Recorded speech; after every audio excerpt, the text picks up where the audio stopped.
Rahim, welcome back to my YouTube channel Maths and Physics Academy class 12 chapter number 12 एक और important topic study करने जा रहे हैं जिसका नाम है ओहम्स लॉ। वीडियो स्टार्ट करने से पहले मेरी आपसे रिक्वेस्ट है कि चैनल को मस्ट सब्सक्राइब करें, बेल आइकन को प्रेस करें, क्योंकि ये आपकी तरफ से हमारे लिए एक रिवॉर्ड होता है कि आपको हमारा दिया हुआ लेक्चर बहुत अच्छे से समझ आ गया। तो चलिए स्टार्ट करते हैं आज का लेक्चर, जो कि है आपके पास ओहम्स लॉ। देखिए स्टूडेंट्स, ओहम लॉ सबसे पहले आपके पास एक जर्मन साइंटिस्ट थे, जर्मन साइंटिस्ट जिसका नाम था जॉर्ज साइमन ओहम, ठीक है। और उन्होंने 1826 में हमें एक लॉ प्रेजेंट करके दिया। इस लॉ को हम बेसिक लॉ ऑफ इलेक्ट्रिसिटी भी कहते हैं, ठीक है। एमसीक्यूज के लिहाज से आपसे पूछा जा सकता है कि what is which law is the basic law of electricity. So Ohm's law is the basic law of electricity. So 1826 में एक German scientist George Simon Ohm ने हमें एक लॉ प्रेजेंट करके दिया, that was the basic law of electricity. इस law में relation बताया गया है between three quantities, relationship between three quantities, ठीक है, कि तीन क्वांटिटीज हैं और वो आपस में कैसे रिलेट है। उसमें नंबर 1 आपके पास है वोल्टेज, नंबर 2 है आपके पास करंट, एंड नंबर 3 है आपके पास रेजिस्टेंस, ठीक है। In 1826 German scientist George Simon Ohm ने एक लॉ प्रेजेंट करके दिया, that was known as the basic law of electricity, and this law gives relationship between three quantities. कौन सी? वोल्टेज, करंट एंड रेजिस्टेंस, ठीक है। अब इन तीन क्वांटिटी को ओहम ने रिलेट कैसे किया वो समझे जरा। ओहम ने कहा कि हमारे पास किसी भी सर्किट में, ठीक है, कोई मेटालिक वायर है, तो उसमें जो करंट है, ठीक है, उसमें जो करंट है that is directly related to the voltage, ठीक है। ओहम ने क्या कहा कि मेटालिक वायर है या कोई सर्किट है, उसमें जो करंट है वो आपका डायरेक्टली रिलेटेड है वोल्टेज। डायरेक्ट रिलेशन का मतलब ये है कि जितना इंक्रीज इसमें आएगा उतना ही इंक्रीज इस क्वांटिटी में आएगा, ठीक है। दोनों का आपस में क्या है? डायरेक्ट रिलेशन है। एक की वैल्यू में इंक्रीज आएगा तो दूसरी की वैल्यू में ऑटोमेटिकली उतना ही इंक्रीज आएगा, because both are directly related, ठीक है। लेकिन ये दोनों डायरेक्टली रिलेटेड कब होंगे, उसके लिए इसने एक कंडीशन बताई कि अगर ये कंडीशन सेटिस्फाई होगी तब ही आपके पास करंट एंड वोल्टेज आपस में डायरेक्टली रिलेटेड होंगे, अदरवाइज नहीं होंगे। वो कंडीशन ये थी कि जिस कंडक्टर की भी आप बात कर रहे हो, जिसके लिए आप इस लॉ को एक्सप्लेन कर रहे हो, उसका टेम्परेचर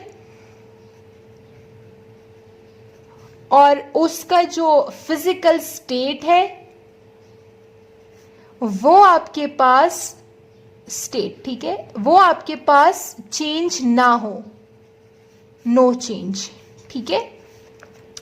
कंडीशन आपके पास क्या थी कि if the temperature and physical state is constant, यानी कि उसमें कोई चेंज नहीं आएगा, तो तब ही आपके पास करंट का मैग्नीट्यूड जो होगा that will be directly related to the applied voltage. Physical state का मतलब यह है कि अगर वो सॉलिड है तो वो सॉलिड ही रहे, टाइम के साथ वो लिक्विड या गैस या किसी और स्टेट में कन्वर्ट ना हो, ठीक है।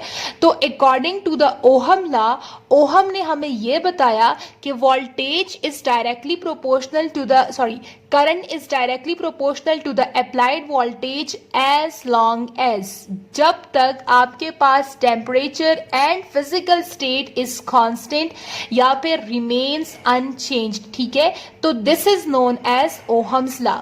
जॉर्ज साइमन ओहम ने 1826 में एक लॉ प्रेजेंट करके दिया, that gives relationship between three quantities, that is voltage, current and resistance.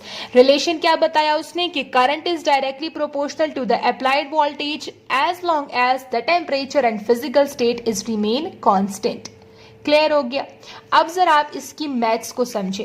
Current को हम किससे रिप्रेजेंट करते हैं? आई के साथ। वोल्टेज को हम किससे रिप्रेजेंट करते हैं? वी के साथ। इस इंग्लिश की स्टेटमेंट को अब जरा हम मैथ्स में लिख देते हैं, ठीक है।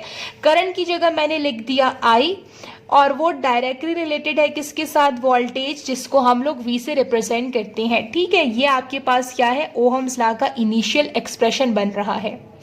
अब आपने क्या करना है कि इस प्रोपोर्शनैलिटी का साइन को हटा के हमने इक्वल का साइन लगाना है, और जब भी हम प्रोपोर्शनैलिटी का साइन हटा के इक्वल का साइन लगाते हैं तो वहां हमारे पास कोई ना कोई कांस्टेंट लगता है, और इस केस में जो आपका कांस्टेंट है that is 1 divided by R, ठीक है। और वोल्टेज वी आपका उसी तरह, सही हो गया। अब ये R क्या है आपका? R is known as resistance, ठीक है, रेजिस्टेंस। R आपका क्या हो गया? रेजिस्टेंस हो गया। ये रेजिस्टेंस यहां डिवाइड हो रहा है, वहां जाके मल्टीप्लाई हो जाएगा, तो आपके पास ओहम लॉ का जो फाइनल एक्सप्रेशन बनेगा that will be V equals to IR। Clear हो गया। इसको आप क्या कहोगे? Mathematical expression of the Ohm's law. अब बात आती है यहाँ पे रेजिस्टेंस की, कि ये रेजिस्टेंस क्या चीज है। देखिए स्टूडेंट्स, रेजिस्टेंस जो है ये ऑपोजिशन शो करता है। It shows opposition to the flow of current, to the flow of current. जैसे कि इससे पहले आपने क्लास 9 में फ्रिक्शन पढ़ा था। फ्रिक्शन क्या करता है? वो ऑब्जेक्ट की मोशन को क्या करता है? ऑपोजिशन शो करता है, ठीक है।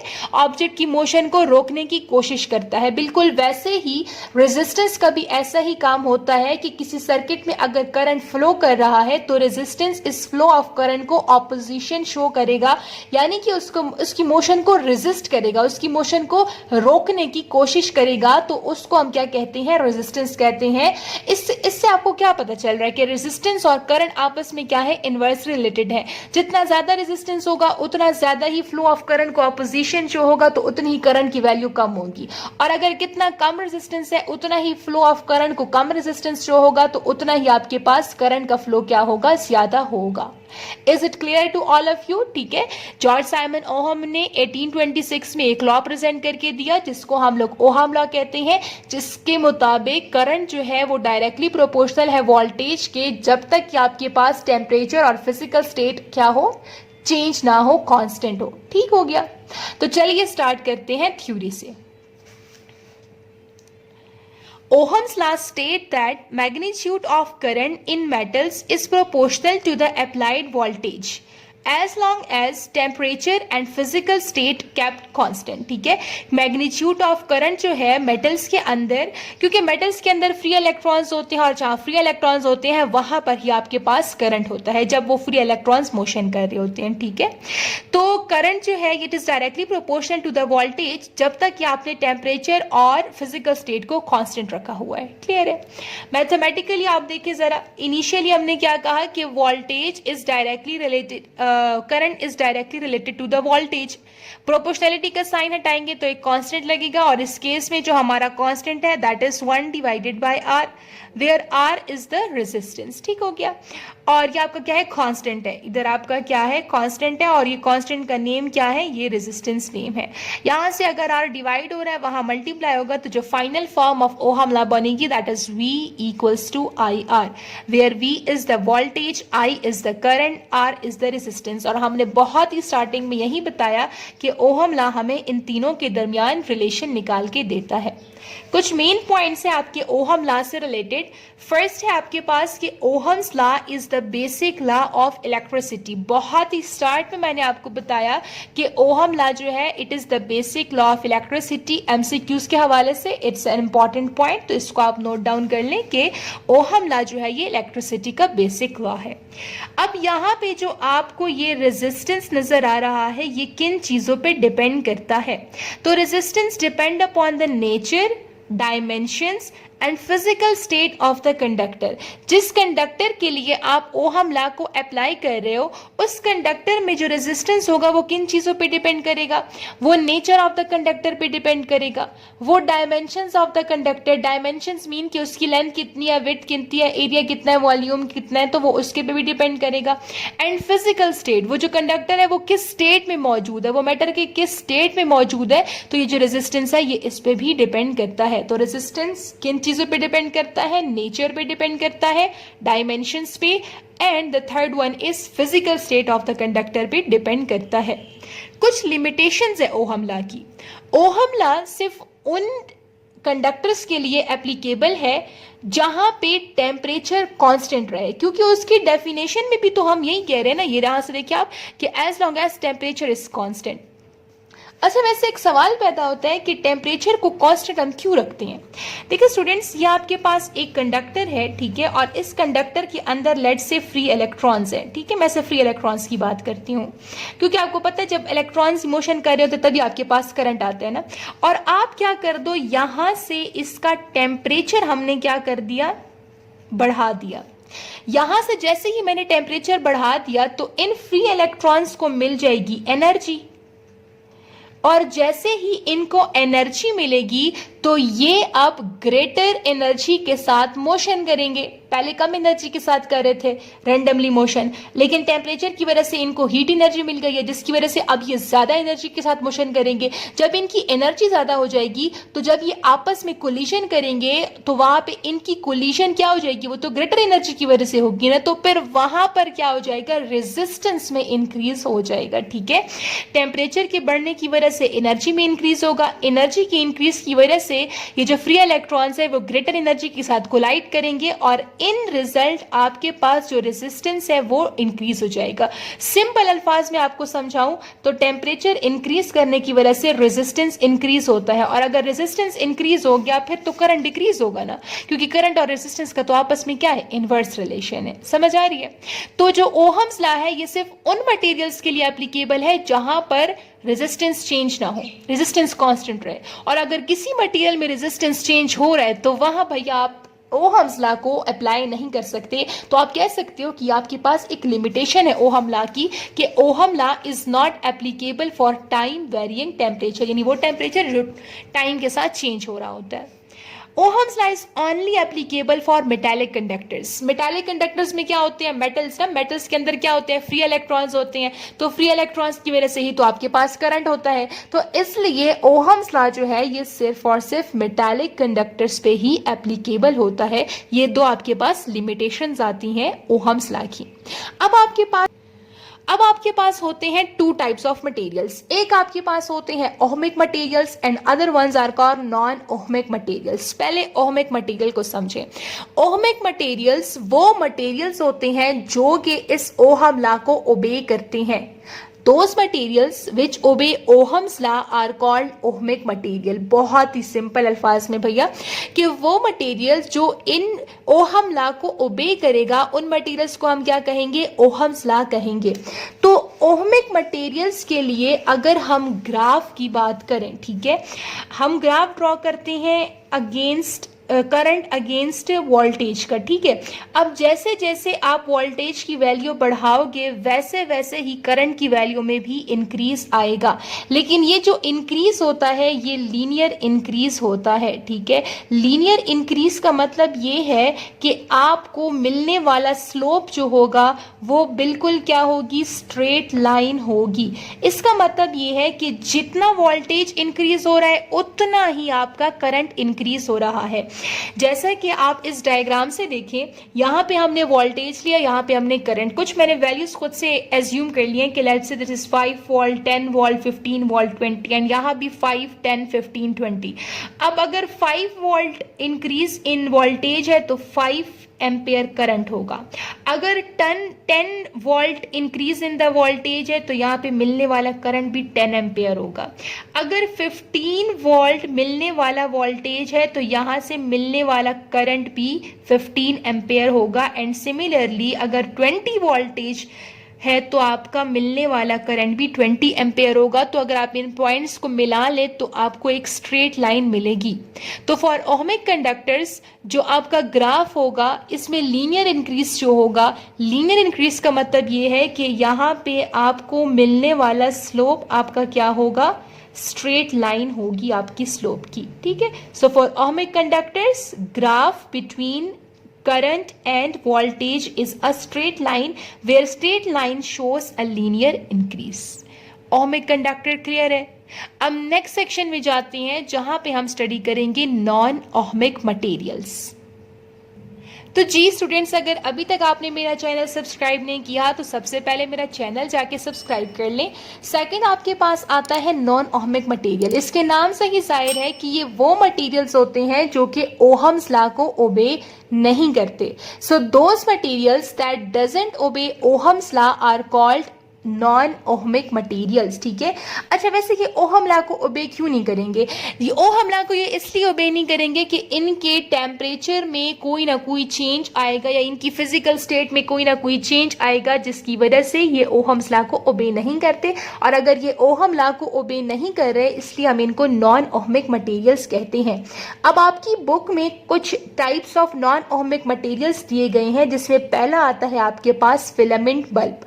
आपने ये वाला बल्ब तो देखा होगा ना, इस तरह का एक बल्ब होता है, ठीक है, सही है।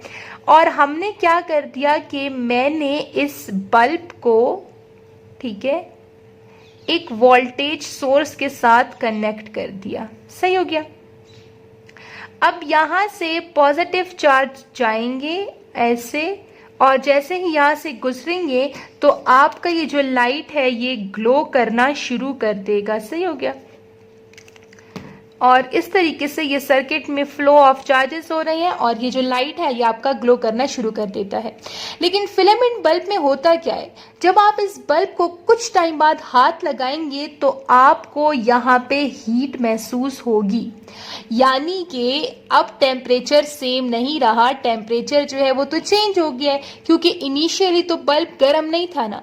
जब वहाँ पे चार्जेस ने फ्लो करना शुरू किया तभी वहाँ पे कुछ टाइम बाद आप देखोगे कि बल्ब जो है उसका टेम्परेचर हाई हो गया है। अब उसको अगर आप हाथ लगाओगे तो वो गर्म होगा, यानी कि यहाँ पर आपका जो हीट है या जो टेम्परेचर है दैट इज नॉट कांस्टेंट। और अगर वो कांस्टेंट नहीं है तो इट मीन्स कि it doesn't obey Ohm's law. तो फिलामेंट बल्ब में क्या होता है कि इनिशियली तो जब चार्जेस फ्लो कर रहे होते हैं तो करंट होता है जिसकी वजह से तो ये लाइट ग्लो करती है। लेकिन टाइम के साथ साथ यानी टाइम गुजरने के बाद आप देखोगे कि ये जो ग्राफ होगा ये बेंड होना शुरू हो जाएगा। बेंड क्यों होगा? क्योंकि तब वहां पे हीट एनर्जी का इंक्रीज होना शुरू हो जाता है जिसकी वजह से आपका ग्राफ डिक्रीज होना शुरू हो जाता है। क्लियर हो गया? So for filament bulb temperature increases with time, ठीक हो गया, टाइम के साथ साथ टेम्परेचर इंक्रीज होता है। So graph bends over as voltage and current increases. तो जिसकी वजह से अब देखिए इनिशियली तो आपका ग्राफ इंक्रीज हो रहा है, यानी जितना वोल्टेज है उतना करंट है, लेकिन कुछ टाइम बाद आप देखोगे कि वोल्टेज के इंक्रीज होने से यहाँ पे हीट एनर्जी भी इंक्रीज हो रही है जिसकी वजह से आपका ग्राफ जो है वो बेंड होना शुरू हो जाएगा। अब यहाँ पे जो आपका स्लोप है, your slope decreases as voltage increases, क्योंकि जितना ज़्यादा आप वोल्टेज को बढ़ाओगे उतना ज़्यादा आपका टेम्परेचर इंक्रीज होगा। और अगर टेम्परेचर जो है उसकी वैल्यू में चेंज आना शुरू हो गया तो आपका स्लोप क्या हो जाएगा? डिक्रीज होना शुरू हो जाएगा। समझ आ गई है फिलामेंट बल्ब का? And graph is clear to all of you? Okay जी। नेक्स्ट आपके पास आता है थर्मिस्टर। थर्मिस्टर के अंदर एक प्रॉपर्टी होती है कि जैसे ही हम इनके लिए वोल्टेज अप्लाई कर देते हैं, यहां से हम इसको समझ लेते हैं, ठीक है। थर्मिस्टर में क्या होता है कि आपने क्या कर दिया? वोल्टेज को अप्लाई कर दिया, सही है।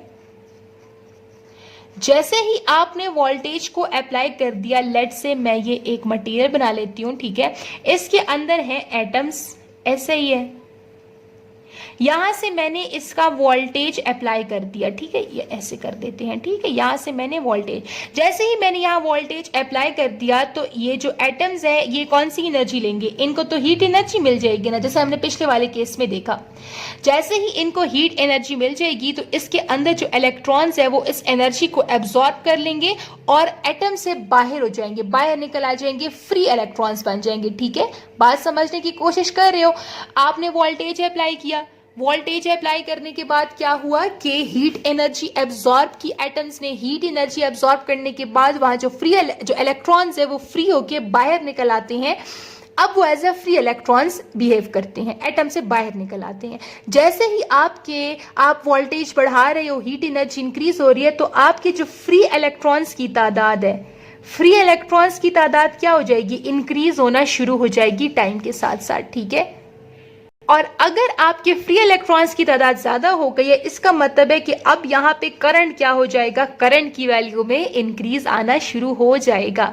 बात समझने की कोशिश कर रहे हैं आप कि सबसे पहले हमने क्या किया, वोल्टेज अप्लाई किया, वोल्टेज अप्लाई करने की वजह से हीट एनर्जी आ जाती है। यही हीट एनर्जी जो है एटम्स एब्जॉर्ब कर लेते हैं और वहां पे जो इलेक्ट्रॉन्स होते हैं वो ये एनर्जी को एब्जॉर्ब करके एटम से बाहर निकल आके फ्री इलेक्ट्रॉन्स की तरह बिहेव करते हैं। तो यहाँ पे जो फ्री इलेक्ट्रॉन्स की तादाद हो जाती है वो ज्यादा हो जाती है। फ्री इलेक्ट्रॉन्स की वजह से फिर यहाँ पे आपका करंट क्या हो जाएगा, वो ज्यादा हो जाएगा। तो थर्मिस्टर में क्या होता है कि for thermistor as voltage is applied, heat energy is absorb by the atoms and lose electrons. Clear हो गया। More free electrons are available, और जितने ज्यादा आपके फ्री इलेक्ट्रॉन्स होंगे उतना ही आपका करंट क्या हो जाएगा, इंक्रीज हो जाएगा। और अगर करंट की वैल्यू में इंक्रीज आ रहा है तो यू नो दैट कि करंट और रेजिस्टेंस का तो आपस में इनवर्स रिलेशन है, तो यहाँ पे आपकी रेजिस्टेंस क्या हो जाएगी, वो डिक्रीज हो जाएगी। अगर आप इसका ग्राफ देखें तो इनिशियली तो देखो अब यहाँ पे इनको हीट मिल रही है ना, इनिशियली तो अभी हीट मिल रही है, अभी तो फ्री इलेक्ट्रॉन्स थोड़े बहुत निकले हैं, ज्यादा नहीं निकले, लेकिन टाइम के साथ साथ फ्री इलेक्ट्रॉन्स की तादाद ज्यादा हो रही है और वैसे वैसे आपके करंट की वैल्यू में भी इंक्रीज हो रहा है। तो आपके ग्राफ में ऐसे इंक्रीज आना शुरू हो जाता है, जो कि आपको बता रहा है कि वोल्टेज के बढ़ने के साथ साथ करंट की वैल्यू में भी इंक्रीज आ रहा है। Is it clear to all of you? Concept समझे बेटा। लास्ट वन है आपके पास सेमीकंडक्टर डायोड। अच्छा जी, सेमीकंडक्टर डायोड्स जो होते हैं, ये डायोड्स क्या होते हैं, इनकी ना अपनी एक स्पेसिफिक वोल्टेज होती है जिसको हम कहते हैं थ्रेशहोल्ड वोल्टेज। क्या कहते हैं? थ्रेशहोल्ड वोल्टेज, या फिर आप इसको बैरियर वोल्टेज भी कह सकते हो, बैरियर वोल्टेज, ठीक है। यानी कि अगर आपने थ्रेशहोल्ड वोल्टेज प्रोवाइड की तभी वहां पे करंट फ्लो होगा, और अगर आपके वोल्टेज की वैल्यू इस थ्रेशहोल्ड वोल्टेज या फिर बैरियर वोल्टेज से कम है तो वहां पे कोई करंट फ्लो नहीं करेगा। और फॉर सेमीकंडक्टर आपके पास डायोड डिफरेंट टाइप्स के हो सकते हैं, सिलिकॉन डायोड है, जर्मेनियम डायोड है। सो हम सिलिकॉन वाला ले लेते हैं। तो फॉर सिलिकॉन डायोड जो आपका थ्रेशहोल्ड वोल्टेज है वो है आपके पास 0.7 वोल्ट, ठीक है।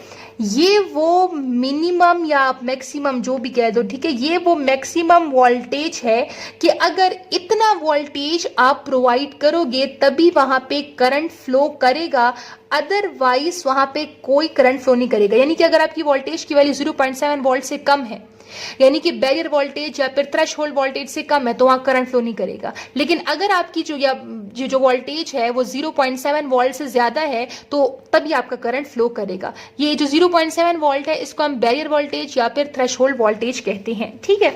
तो for semiconductor diode when voltage exceed 0.7 volt current start flowing due to reverse direction.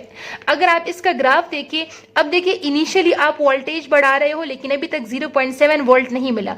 जैसे ही आपने 0.7 वोल्ट प्रोवाइड कर दिया वैसे ही आपके करंट की वैल्यू में इंक्रीज आना शुरू हो जाएगा एंड आपका ग्राफ इंक्रीज की तरफ चला जाएगा। होप सो आपको आज का लेक्चर बहुत अच्छे से समझ आ गया हो। अगेन अगर किसी भी किस्म की कंफ्यूजन है तो आप कमेंट सेक्शन में पूछ सकते हैं। चैनल को मत सब्सक्राइब किया करें, बेल आइकन को प्रेस करें। मिलेंगे आपसे नए लेक्चर में नए एग्जाम नोट्स के साथ। तब तक के लिए अपना बहुत सारा ख्याल रखें। अल्लाह हाफिज।